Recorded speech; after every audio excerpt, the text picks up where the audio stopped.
Monsieur le Président, Mesdames les rapporteurs, Madame la Ministre, mes chers collègues, le ministre en charge du numérique, Jean-Noël Barrot, déclarait récemment, je le cite, « En 2023, c'est la fin de l'accès aux sites pornographiques pour nos enfants ». À seulement 12 ans, près d'un enfant sur 3 a été exposé à du contenu pornographique en ligne. L'interdiction d'accès aux sites porno mineurs manque sa cible quand il est juste demandé à l'internaute de répondre en cliquant « Oui » à la question de confiance sur sa majorité. Conscient de cette faille, le gouvernement prévoit une phase test à compter à partir de ce mois pour bloquer toute consultation de sites porno aux mineurs. De fait, la jeunesse est trop souvent confrontée ici à une représentation déformée et inégalitaire des rapports hommes-femmes.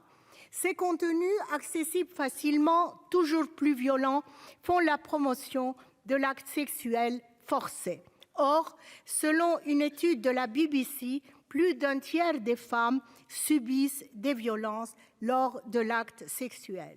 Ces pratiques ne sont-elles pas encouragées par la consommation d'un certain type de pornographie? Il est urgent d'agir, mais comment?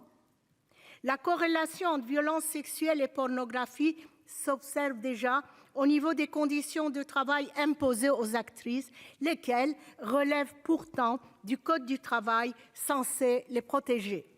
Notre législation a clairement échoué jusqu'ici à dissiper les flous juridiques entourant les métiers de la pornographie. Comment protéger les actrices sans les empêcher d'exercer leur métier? Il ne s'agit pas d'aggraver leur précarité en espérant abolir le porno, mais de se doter d'un arsenal législatif capable à la fois de garantir efficacement le consentement et la dignité des actrices et de sanctionner efficacement les producteurs encourageant les actes de violence lors des tournages. La pornographie relève du débat public. Cette résolution pourrait servir de point de départ à l'écriture d'un projet de loi, sans oublier que le problème posé n'est pas un problème français, mais international, et que l'Europe devrait collectivement s'en saisir. Et sans oublier non plus qu'encadrer et punir ne suffit pas, et que la clé est aussi, comme le suggère Amya Srinivasan, professeur à Oxford, une éducation rappelant à nos jeunes que le sexe peut rester ce que les anciennes générations en ont fait, mais qu'il peut aussi, si eux-mêmes le choisissent, je cite, devenir quelque chose de plus joyeux, de plus égalitaire, de plus libre. Merci. Merci, chers collègues.